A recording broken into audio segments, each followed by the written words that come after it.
The live stream will begin shortly. Please note that RapidVisa is not a law firm and is not licensed to practice law in any state. The hosts of the show are not attorneys. RapidVisa is a document preparation firm, licensed and bonded in the state of Nevada. We will do our best to answer informational questions during the stream based on our experience in helping tens of thousands of customers successfully apply for their immigration petitions. However, if you need legal advice, we advise you to seek assistance from an attorney.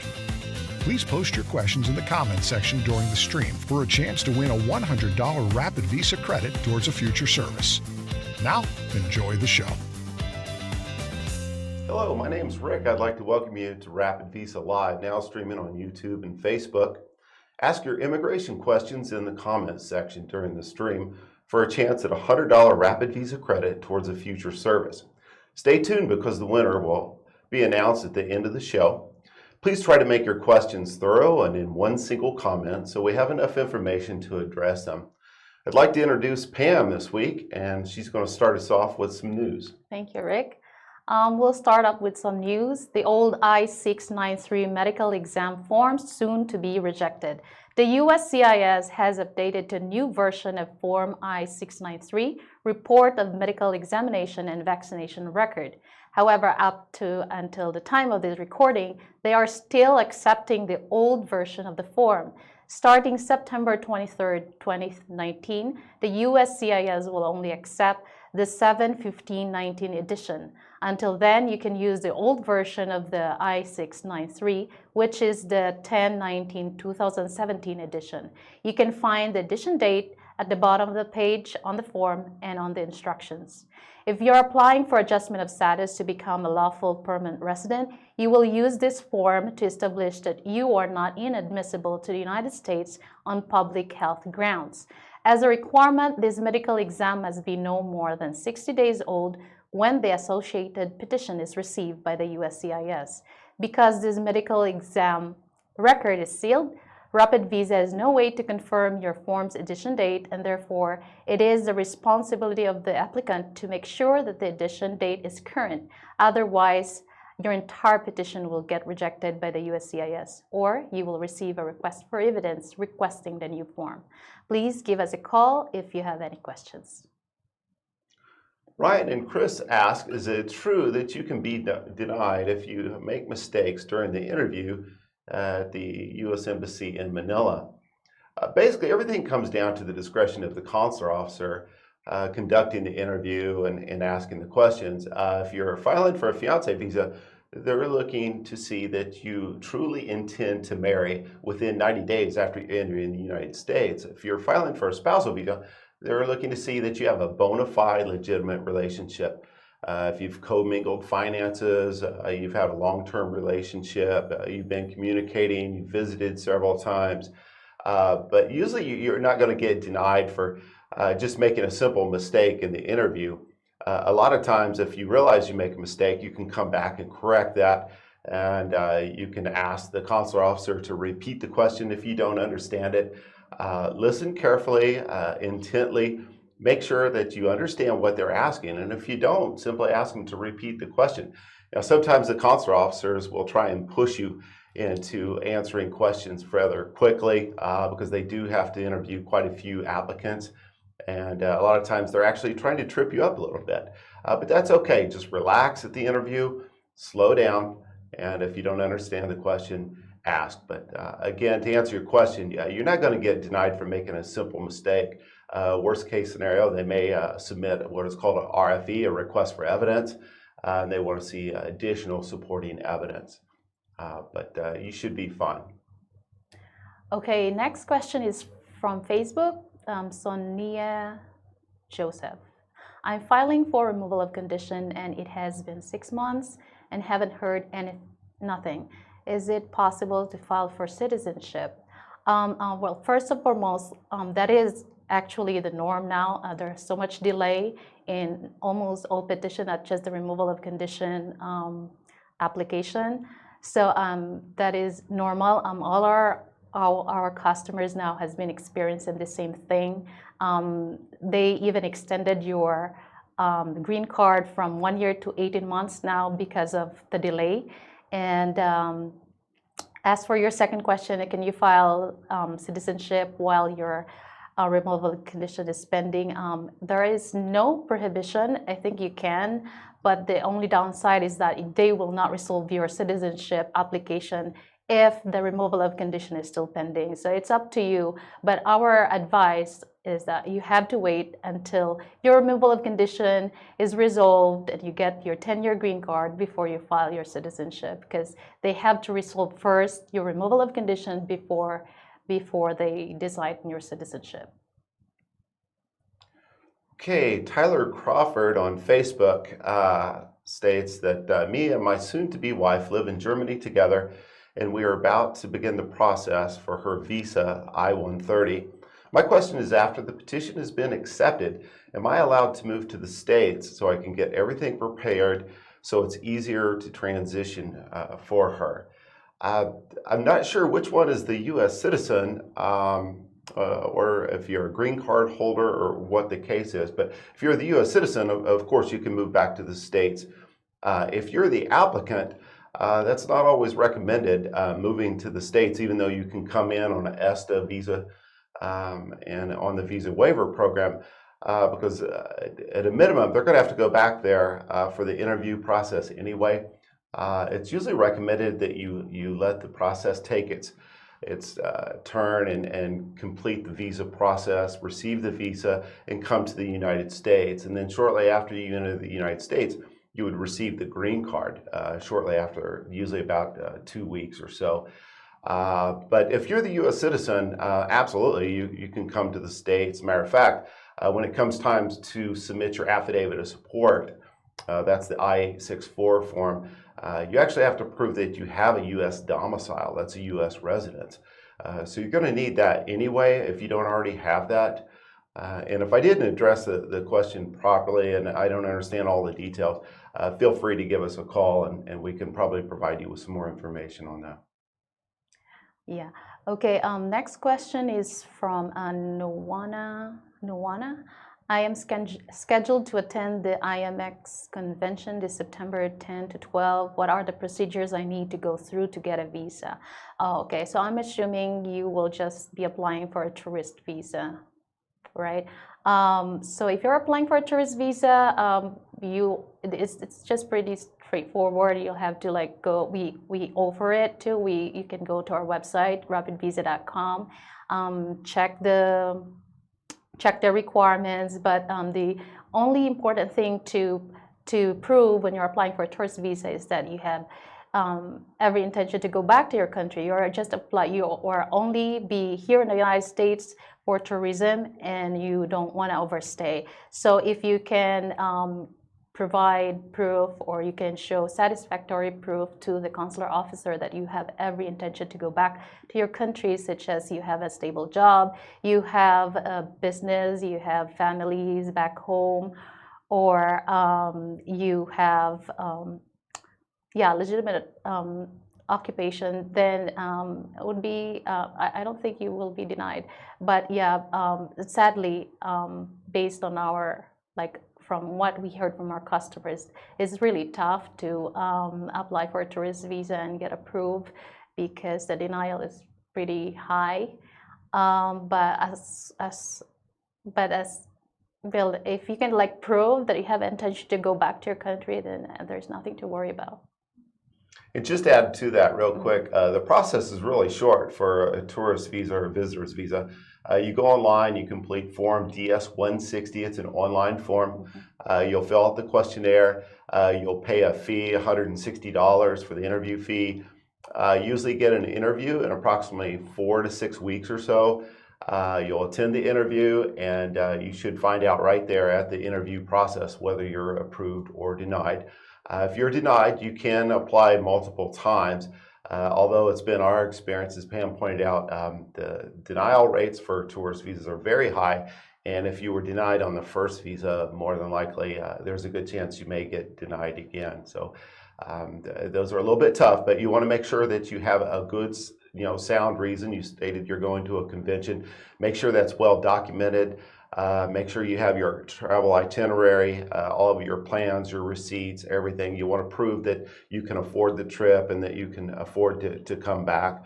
And as Pam stated, just show that you have strong ties to your country. That's really about it. It's an easy process. Okay, Ernest Mackey on YouTube asked, is the paperwork a lot different for the spousal visa than a fiance visa? Because I think I want to get married in the Philippines. Excellent question. And the short answer is yes. The two processes are as different as day and night. The forms are different, the process is different. And actually, the CR1 spousal visa is a lot more complicated. But the nice thing about a spousal visa is it also provides a green card I don't know if that's something you're looking for, but if it is, you could actually save time and money in the long run. Fiance visa is a little bit shorter and quicker up front, but in the long run, because it does not include the green card, it's actually longer and more expensive. Now, one thing to keep in mind, you mentioned getting married in the Philippines. The Philippines is a little different when it comes to getting married, because you have to go to the local civil registrar's office and get the marriage license. They'll take that marriage license, they'll post up on a bulletin board for 10 business days. So it doesn't include weekends. So you're looking at about 2 weeks just to get the marriage license. Once you get the marriage license, you have to schedule a marriage through either a church or a magistrate or a local judge, something like that. Then you'll get married. Then you have to take the paperwork and file it with the PSA. That's the Philippine Statistics Authority.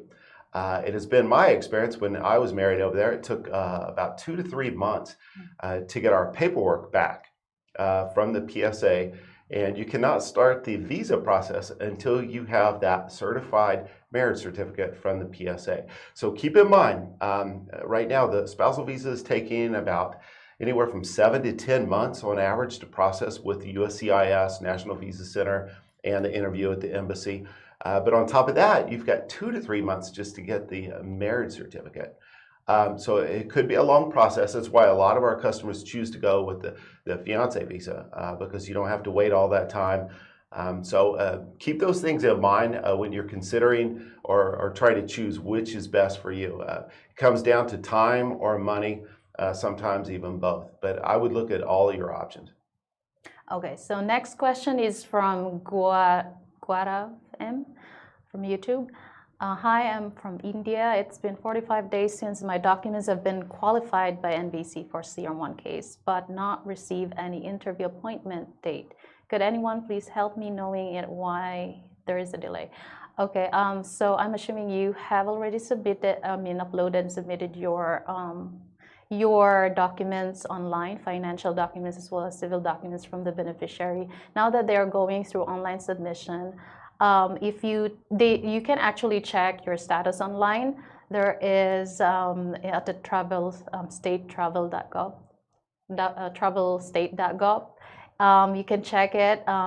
Usually they will update it every day, but based on our experience, it will take usually 4 to 8 weeks for the NVC to review your documents. And sometimes there will also be delays because they update their software. That's the reason why sometimes you could not submit your document online. We will wait for like 2-3 days, even a week. We experienced that before because their system is under maintenance and we couldn't do anything. So and then after that, we have also experienced that we have uploaded everything after their software update. But when we try to check it, all our documents have not been submitted, which is quite strange. But yeah, I advise you to check your account, to check your CAC account online, because it will display everything, your status, the summary of your case, the fees you paid, or documents that have been uploaded. But make sure that you click submit, because if you just upload it, the NVC will not be able to receive your documents. You have to click submit, and then after that you have to wait for at least 4 to 8 weeks. So that's like the time frame, and I believe it's published too on their website. If you are still having issues, you might be better off like giving them a call, the NVC. They can actually help you with verifying your status of your documents. Just to add to that, if you go to the U.S. Department, the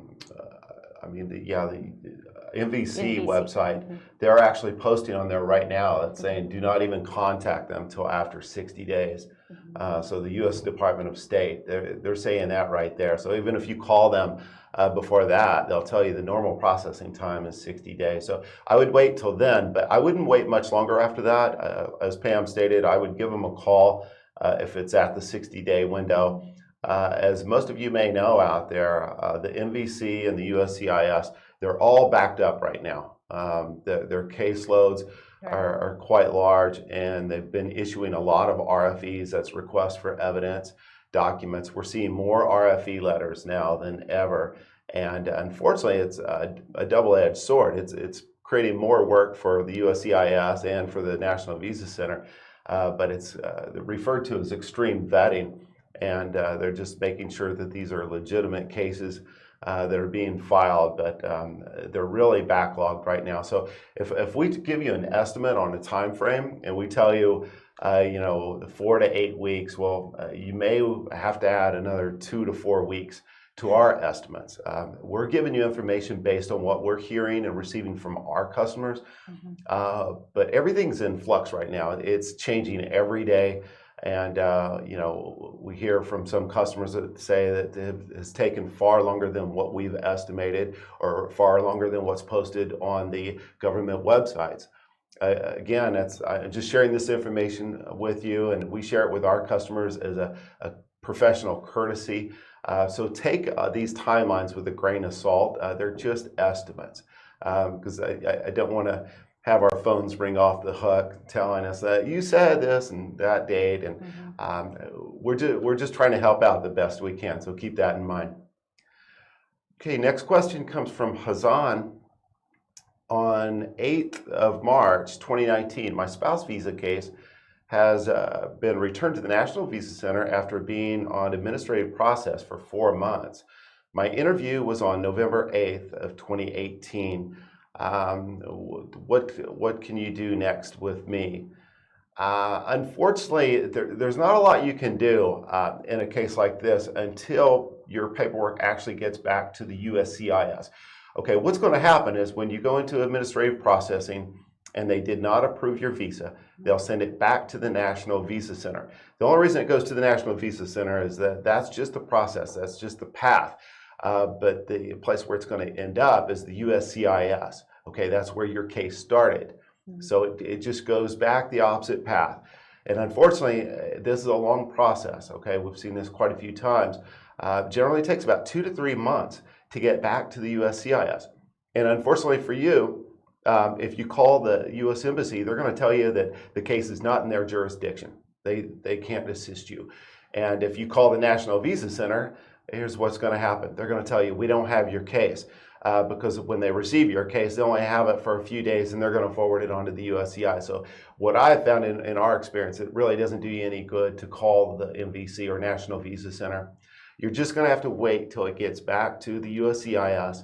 At that stage, they're going to make a decision whether to reaffirm your case and send it back for adjudication, meaning review and approval, or they're going to simply issue a letter stating that the validity period, that means your approval notice period, has expired. And they'll also annotate in the letter that the visa was not issued.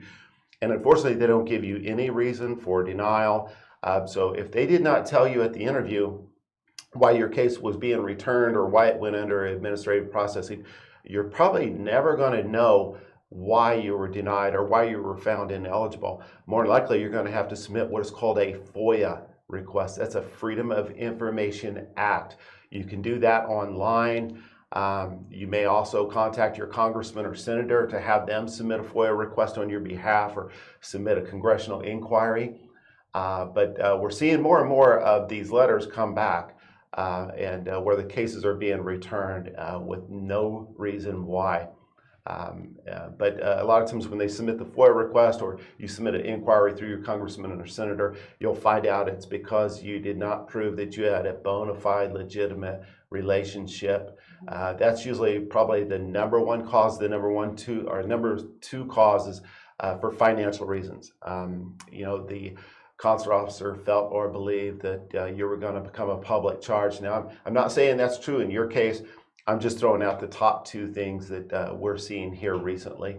But again, you're just going to have to be patient and wait for this case to get back to the USCIS, and then you'll be able to go from there. Okay, next question is from Mamadou Wagi. My wife just got here on CR1 visa like a month ago. How long will it take her to get her green card? Normally, the USCIS will send a green card within 2 to 4 weeks. So she should be able to get her green card within that time frame, unless you move to another address. That's very important because you will not be able to receive it. It will usually be returned back to the USCIS, and you have 60 days to contact them. Otherwise, they will destroy her green card, and you have to apply for a replacement, which will cost around like 400 plus biometrics fee. That would be around 500. So make sure you contact the USCIS if you don't receive her green card within 2 to 4 weeks upon arrival. Okay, Frank on Facebook asks, let's see, my wife, which is an American. Okay, my wife is an American citizen. We applied for the CR1 back in April, and I'm Nigerian. She has visited Nigeria twice and still coming by November. We haven't heard from the USCIS since then. When are we supposed to get an approval? And can I visit her while the process is ongoing? She is worried and really needs me there. And what is our possibility of getting approved? Okay, so we hear this quite a bit, as I stated earlier to another customer asking a question there. Basically, everybody's backlogged right now. The USCIS National Visa Center, we're even hearing of backlogs at the embassies just because of the extreme vetting. So cases are taking much longer. You stated that your case was submitted in April. Just to let you know, that's not a very long time period, unless that was it last year? Or if it was last year, then that really is a long time. But if it's just this year, you're well within the time frame, because what we're seeing right now, it's taking about somewhere around 6 to 7 months to get through the USCIS.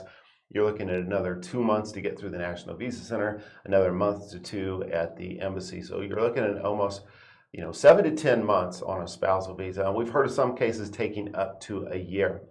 But what you can do is you can check your status online. You can also call the USCIS, although we're hearing from our customers that there's very long hold times. Sometimes they're not always getting through, and then when they do get through, they're not getting the information they're looking for. If you have your case number, I would look online, and if you're within that 6-month period, that's just the normal processing period, so I'd probably hold off and just wait. And unfortunately, there's not much you can do, and you're asking, what can you do? And there's not a lot. I mean, you're at the mercy of the USCIS on getting your case approved, and then once it gets sent to the National Visa Center, then you have other steps to go through, submitting your financial paperwork, civil documents, things like that. So you just want to be diligent and stay on top of this. Then you were asking if you could come to the United States. That's kind of tricky. First of all, it's very difficult to get approved for a tourist visa, especially from high-risk countries, in Africa, Middle East, things like that. So, I mean, you can apply, but it's not recommended because it could look like immigration fraud, because you already have an active case in the system. And then once you start applying for other visa types, you're really kind of setting yourself up. I mean, you can do it, but it's just not recommended. It's just recommended that you exercise patience and just wait for the process. We know it's tough being away from your loved ones. Most of us here at RapidVisa have been through the process, including myself, and I was separated from my wife for quite a long time. So I empathize with you. I know what you're going through, but all you can do right now is just be patient. Okay. Next question is from Facebook, from Mercy Cesar. Hi, how long is the process for adjustment of status here in California? Thank you. For adjustment of status, currently, as already mentioned earlier, there's so much delay in almost all petition, including adjustment of status. But if you prepared your petition correctly, you are building your evidence, you have a solid and a good case. We are looking at now we are looking at around like 8 to 10 months. But if you receive an RFE, request for evidence, or you are having your case, it really involves like some issues. The most number one issue that they look into when adjusting status is income. If you have issues with that, it could take more time. Like you may add like 3 or 5 months to that. So it really depends. It's a case by case issue. So, but if your case is solid and good, then you may be able to adjust status within 10 months or less than a year. Okay, Luke on Facebook asks, how many years of W-2s and tax returns are they looking for? My husband stopped working in 2016 because we planned to hold the wedding in the Philippines, and he stayed for a few months in the Philippines, then returned to work in 2017 and 2018. Are we required to write a letter of explanation what the reason was or why he didn't work in 2016? This is an excellent question because we're seeing a lot of RFEs or requests for evidence on financial documents. To answer your question, the minimum requirement as far as supporting documents is 1 year of tax returns and W-2s. But on the affidavit of support form itself, it asks for income for the last 3 years. Okay, so what we're finding is that if you had, say, 2016, you earned $0, that is a red flag and cause for RFE, a request for evidence. Even if you made really good money in 2017 and 2018, sometimes, because they're looking for sustained income over a period of time. And they want to ensure that you are not going to become a public charge and collect means-tested benefits. So it really comes down to the discretion of the officer that's conducting the interview or reviewing your case. We've seen some cases go through and they didn't receive an RFE letter, but recently we're seeing more RFEs, more requests for evidence on affidavit of supports and supporting documents than we ever have in all the 7.5 years that I've been doing this. So to answer your question, if you do not have 3 years of income, be prepared to either provide assets in lieu of income or be prepared to get a joint sponsor. I won't go into great detail on what a joint sponsor is. You can always call us and we could provide more information on that. But I just want to set your expectations that if you do not have 3 years of sustained income that meets the income requirements, you could expect a request for evidence. Next question is from YouTube, Wiley Eaton. How long after notice of K-1 document forwarded by NVC will contact be made by the U.S. Embassy? And which one of us do they contact and how, by email or by phone? It's from U.S. Embassy in Moscow. Okay, so the process for K-1 visa is that from the time you submit your K-1 application to the USCIS, you will usually receive the NO1, the Notice of Action 1, which is the receipt notice, within 2 to 4 weeks from the time you submit them.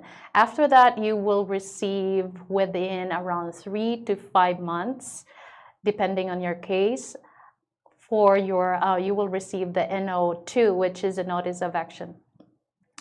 And after that, if you receive the approval notice from the USCIS, your case will be forwarded to the NVC.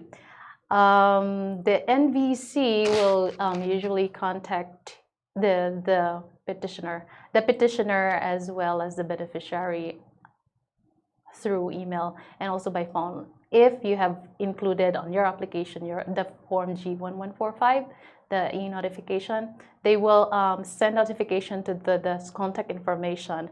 And so the NVC will begin the pre-visa processing. Pre-visa processing. You submit your fees, you submit your documents and everything. And once the NVC approves all your documents, that's when they contact the U.S. Embassy. But it will also depend on the capacity of the U.S. Embassy or consulate where your case was assigned to.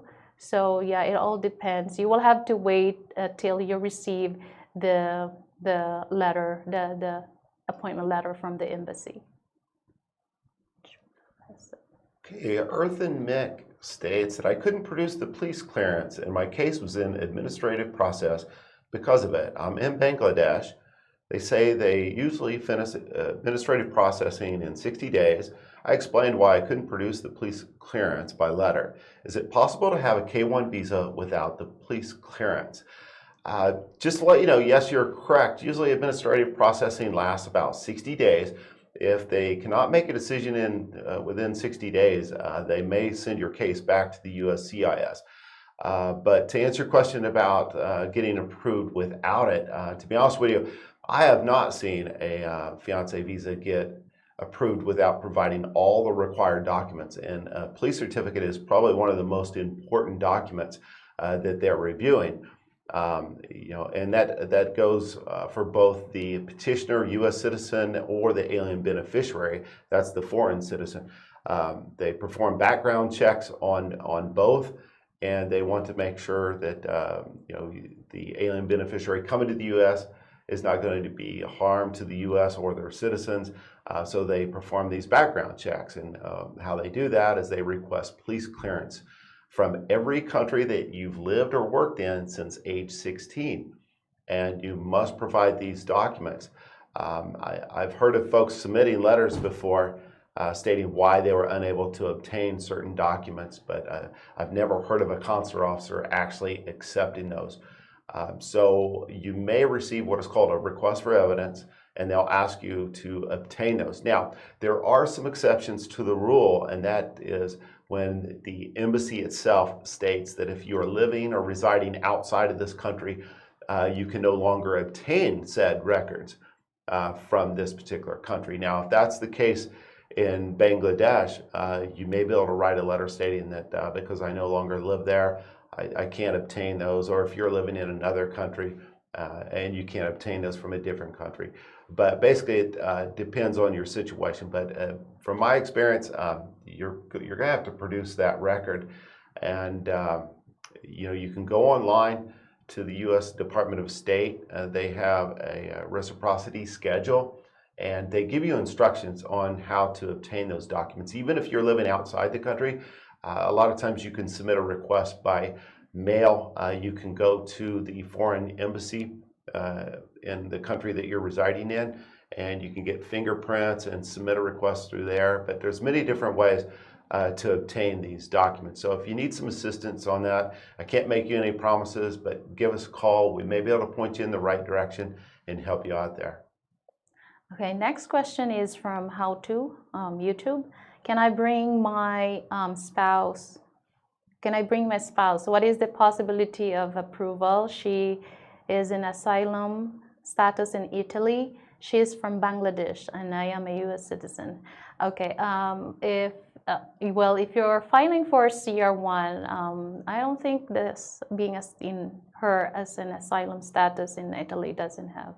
I don't think that has something to do with the CR1 application if you decide to bring your wife to the United States, because for CR1 visa application, you only need to prove that your marriage is legitimate. If you're able to provide proof that your marriage is genuine and legitimate, and not for the purpose of getting immigration benefits such as green card, then I don't think that's a problem. Among all other qualification and requirements, of course, because CR1 process is a long process. It involves a lot of things. As I said, you have to prove that your marriage is legitimate, and also you must be able to prove too that you are able to support the intending immigrant. That's why they're looking into your financial status as well, making sure that she'll not be able to become a public charge when she arrives in the United States. Kaya on YouTube asked if we will receive our petition binder after we are approved. So basically, just to let you know, there's a couple different stages in the visa process. If you're applying for a fiancé visa, you have the USCIS stage, which you'll receive an approval there. Then they send your petition on to the National Visa Center, where they assign a case number to it. Then they'll send your paperwork on to the U.S. Embassy, where they'll schedule and hold an interview. And at that time, if you are approved for the visa, your visa is issued, then they will hand the entire packet back to you. Okay, it's a folder with your petition, your medical exam, everything with your passport, and it's all wrapped in cellophane. And you'll want to read the instructions, and it states that do not open this package. But you can open the top part and pull out your passport, which has your visa in it. You're going to need that. Now, I mentioned the different stages because there's an approval process at the USCIS, which you're asking, are you going to receive your petition binder after you're approved? Well, you are not going to receive it after you get your approval at the USCIS stage. You will only receive the binder or petition after you're approved after the interview at the U.S. Embassy.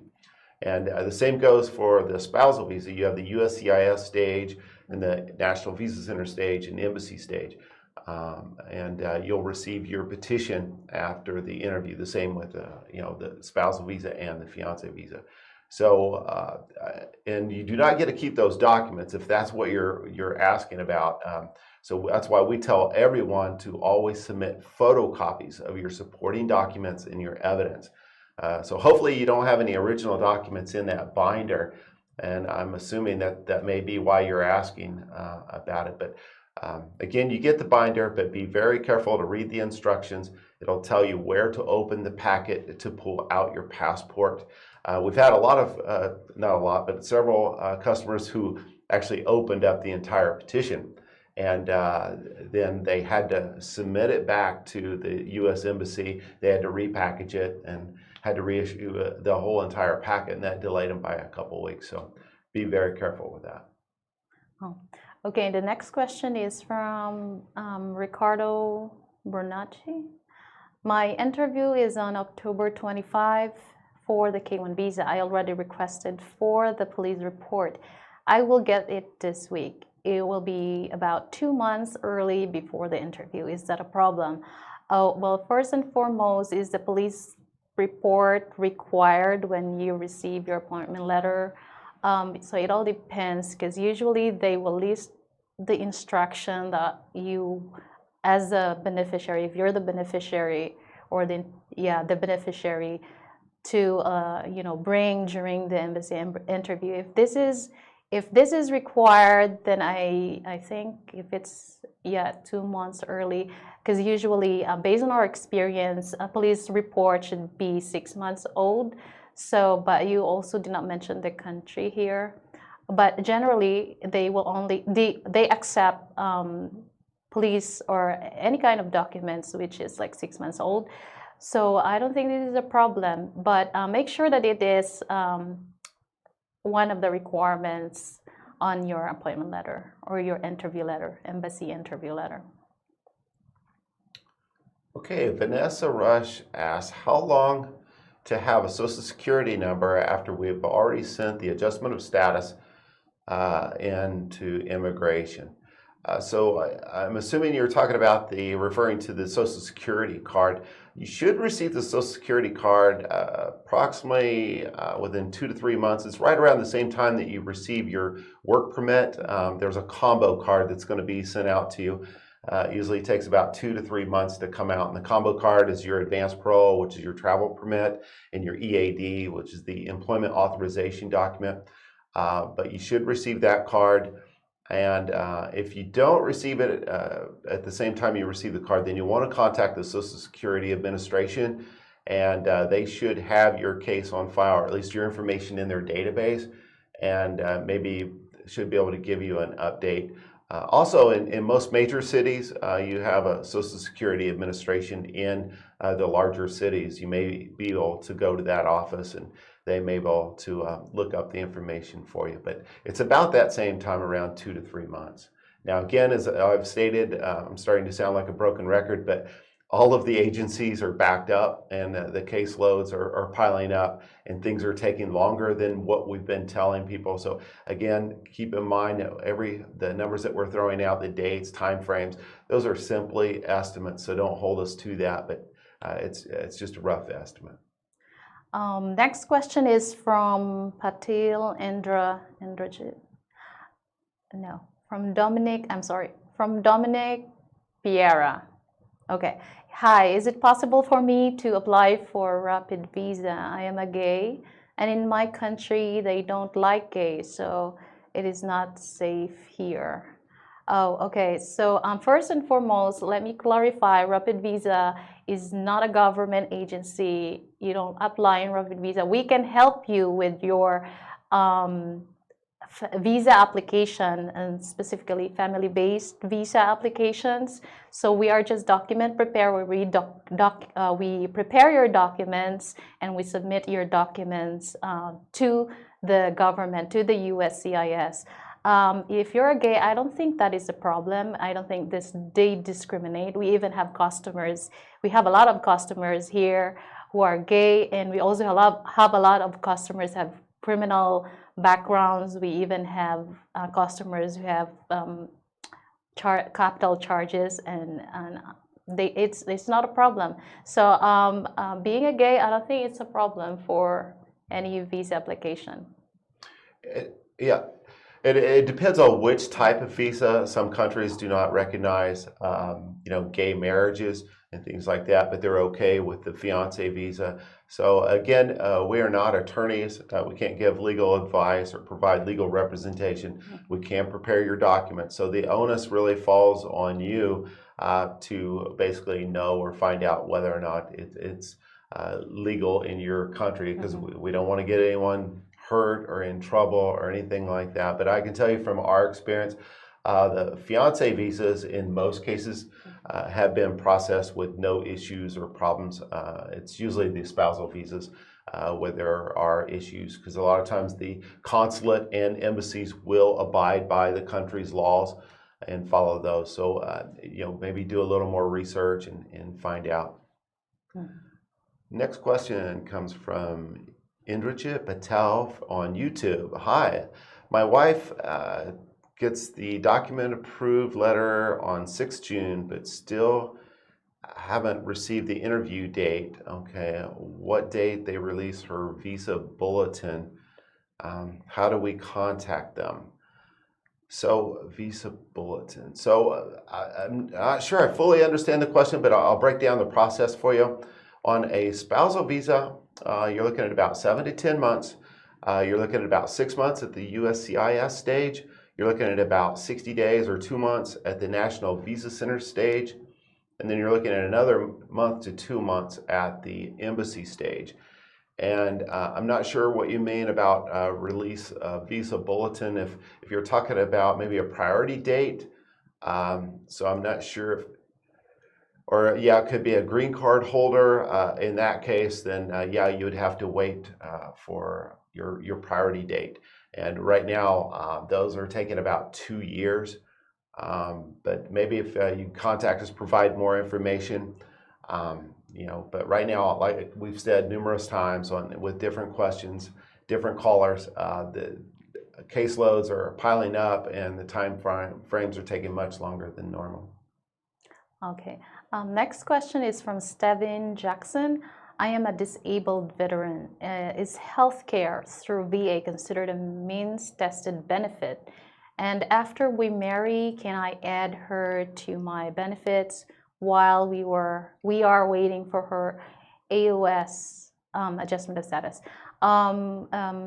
VA healthcare. I don't think that is means That's an tested earned benefits. benefit. Yeah, that's an So earned that's not benefit. considered a means tested benefit. Yeah. So that shouldn't cause a problem for you. Now, as for whether you can add her to your benefits, that's going to be up to the VA. You would need to contact them. You will need a Social Security number. So you'll have to go through the process, apply for adjustment of status, get the green card, get your Social Security card. But VA benefits, those are earned benefits through the military, through government service. And thank you for your service, by the way. Greatly appreciated.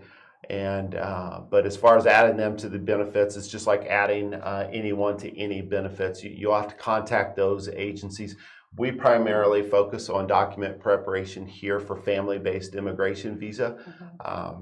But if you have any questions regarding the visa process and the forms, things like that, we'll definitely be here to help you out. Next question comes from Cree on Facebook.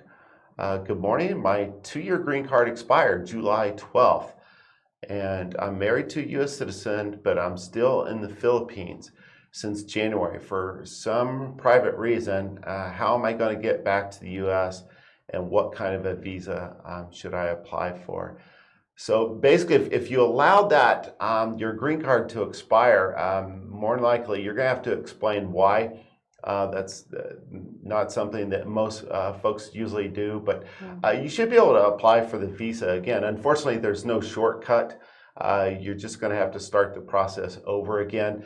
It's not like you can simply submit an application to renew your green card, because once it's expired, it's pretty much gone. But you could probably look at filing the spousal visa again, and but you're going to go through the whole process again. You're going to wait that whole long period of time, which is now, like we said before, 7 to 10 months. We've heard it even some cases taking up to a year. But be prepared to respond or answer that question, why you allowed it to expire. You said it's a private reason. Well, that's something you're going to have to divulge to the consular officer, because they're definitely probably going to ask about that.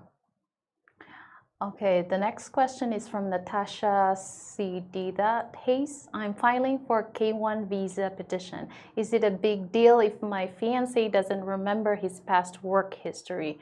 Can I just put a known? Well, if your fiancé doesn't remember his past work history, yeah, for K1 fiancé application, you have to on the form, if you fill up the form, you have to list down 5 years of your past history, 5 years of your residence or physical residence history, because that is required on the form. If for some reason you cannot remember, as long as you can remember your current employment, then I don't think that is an issue. We don't receive an RFE for that issue yet.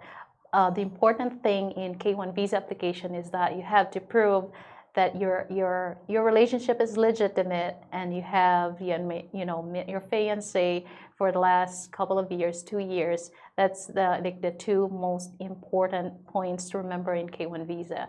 But I don't think that's a problem if you just put unknown on like some information. If like genuinely don't know what to put, I don't think that's a problem.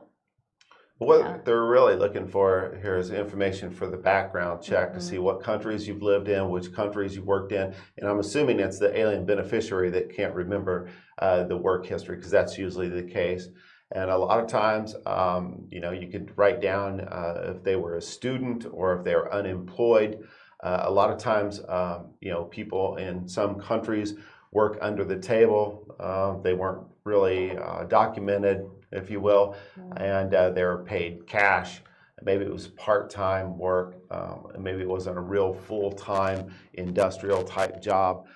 So a lot of times it's what's more important, as Pam stated. You prove the relationship, but you also list where you lived, because what they're looking for is where you've lived and worked since age 16, because they're doing a background check. So that's what's most important. But if you do write down unknown on forms and documents, be prepared to state or answer why you listed unknown on a particular form or document, because it will come up in the interview at the U.S. Embassy if it doesn't come up before that at the USCIS stage. So at some point or another, you're either going to have to remember, or you're going to need to be prepared to write a statement, a personal statement on why something is unknown. Mm-hmm. Next, Ravi from YouTube asks, is it okay to get married on the second meeting in court in India? We met online and we're thinking about getting married. We're already engaged in the first meeting in October, and we're going to get married in October. Okay, what are the chances for a CR1? So I can tell you from experience, we've had many people get married on the second trip. That's quite common, especially in Asian countries. And some countries, there's even prearranged marriages where they marry in the first meeting. So that's not an issue. What you really need to do is prove that you have a bona fide, legitimate relationship. You're going to need to produce evidence and supporting documents that prove that.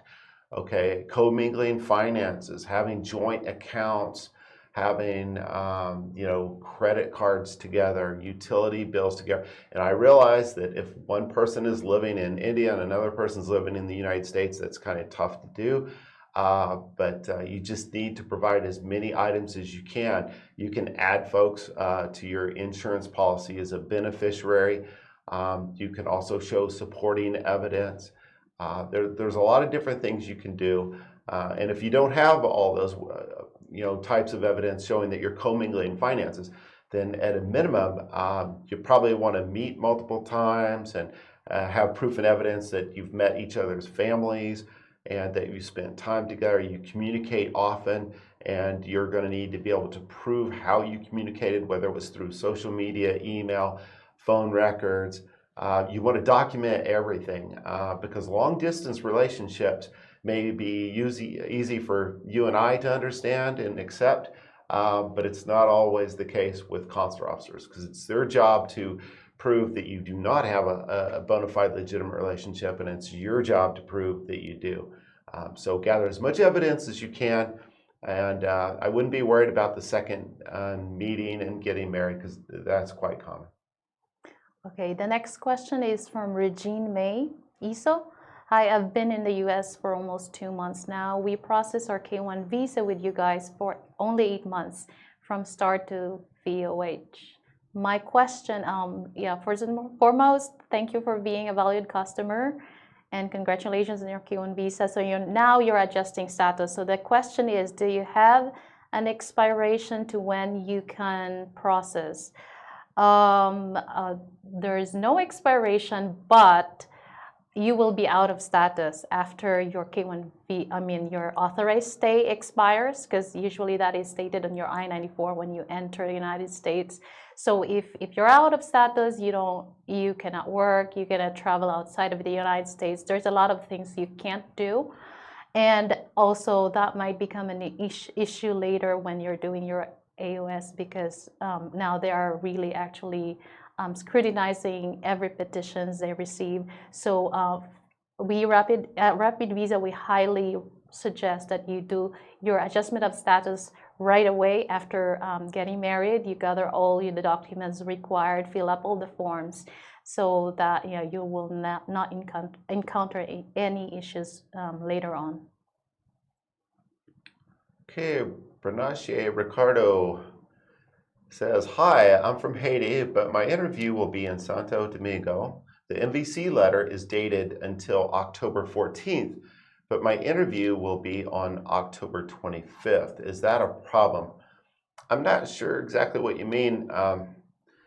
MVC letter is a date until October 14th. I don't know if you mean the approval notice is valid till the 14th, but If there's an issue or concern with the dates, I would contact the National Visa Center, and because if they've already scheduled your interview, though, that means they've already reached out to the embassy itself.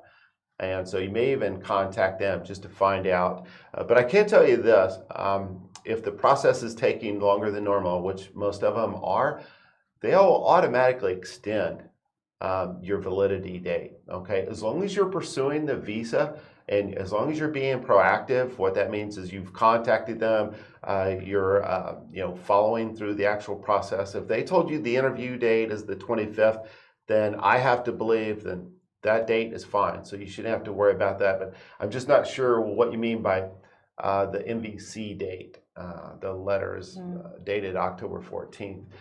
Maybe you mean that's when they reached out and scheduled the interview, which that would be a really fast scheduling of an interview, because usually it takes a month or so to get an interview date. But anyway, you have your interview date, stick to that, do not miss it, and you should be fine. Next question is from CS from YouTube. Hi, do all service centers process K1 visas? Timelines and visa titles appear differently for each center.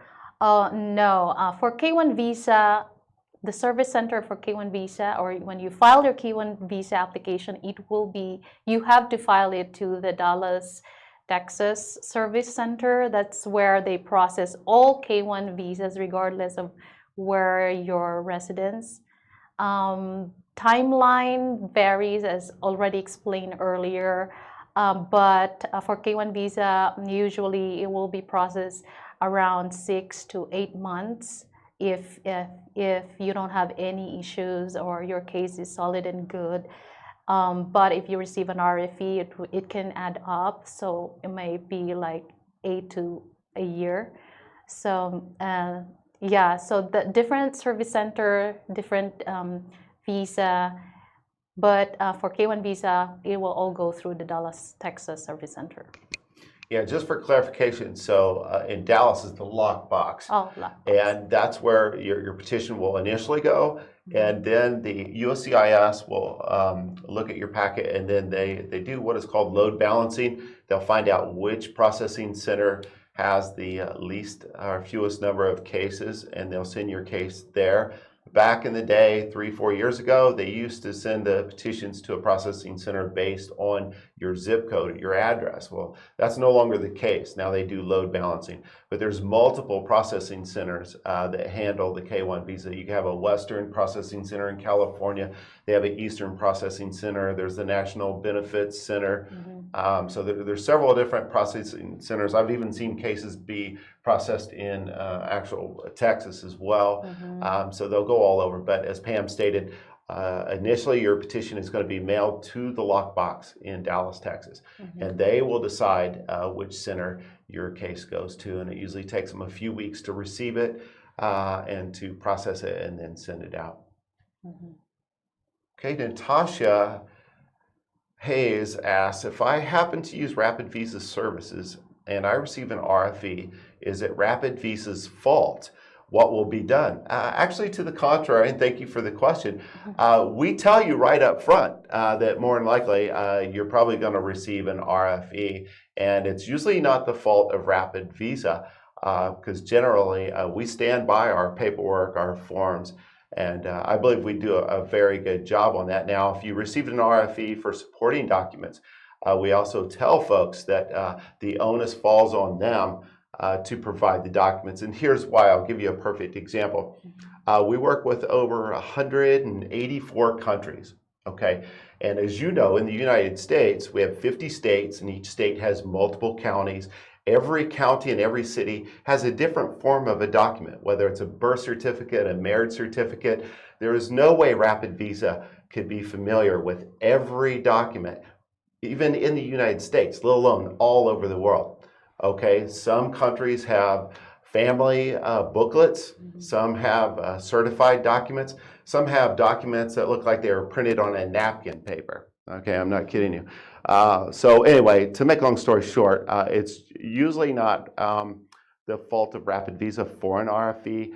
What's really to blame for RFEs recently has been the extreme vetting, because we've submitted perfect cases where we know we submitted the birth certificate, the marriage certificate, but yet we received an RFE, a request for evidence, asking for the birth certificate and marriage certificate. And all we can do is scratch our heads and wonder what's going on. Okay, here's the best thing to do. If you receive an RFE, pick up the phone, give us a call, send us a chat, okay, send a support message, and we're here to support you. We're going to stand by your side. We stand by our work. We're one of the few agencies, one of the few companies in the world that will support you on an RFE for absolutely free. No money, okay? It's included. And I promise you, you go to any other company, agency, you go to any attorney out there, they are going to charge you an extra fee for RFEs. We do not. So RFEs are common. You're going to receive them, and that's for everyone out there, okay? If you haven't received an RFE, that's because you haven't finished the process, okay? Because you're going to receive it at one of the three stages, whether it's the USCIS stage, National Visa Center, or the embassy. You're going to receive an RFE. My wife received 2 RFEs on her case, and I submitted a perfect case. RapidVisa did, okay? They were asking for items that weren't even listed on the checklist. So everybody relax, take a deep breath. You're going to receive an RFE, but we're here to support you, and that's the beauty of it. Right. Okay. Last question is from Krine Bitno. Is it possible for me to get a tourist visa in the U.S. while in process of spousal visa? I believe this has already been answered, right? So if you're filing for a tourist visa, you have to prove that you have every intention to come back to your country. Now, if you have a pending spousal visa application, that would contradict your intent, because spousal visa is an immigration. You're applying for immigration benefit to stay. Yeah, immigrant visa. Sorry. So that would contradict the whole intent. So yeah, it's up to you. There is no prohibition, but the risk of denial is pretty high. Okay, thanks for joining us today. Be sure to like, comment, and subscribe to our YouTube channel to get alerted whenever we post new videos. Okay, check out our channel to see if you have a question that's already been answered. Today, for our giveaway winner announcement, Vanessa Rush, congratulations. Okay, you received a $100 RapidVisa credit. Please claim it by sending us a private message. Thanks again, everyone. We'll see you next time. Take care. Thank you. Thank you for joining us today. We apologize if we didn't have time to answer all your questions. However, you can always contact us by phone or chat to answer your questions. We want to remind you that RapidVisa is not a law firm and is not licensed to practice law in any state. The hosts of this show are not attorneys. RapidVisa is a document preparation firm licensed and bonded in the state of Nevada. If you need help with your immigration petition, check us out. We've helped over 30,000 customers from 180 countries apply successfully. Check out our testimonial library at RapidVisa.com, where we have over 1,000 photo testimonials from actual customers describing their immigration journey with RapidVisa. There's no cost or obligation to create your RapidVisa account. You can create your free account at RapidVisa.com/free. Be sure to like and follow us on Facebook to be notified of future live streams. Thank you, and see you next time.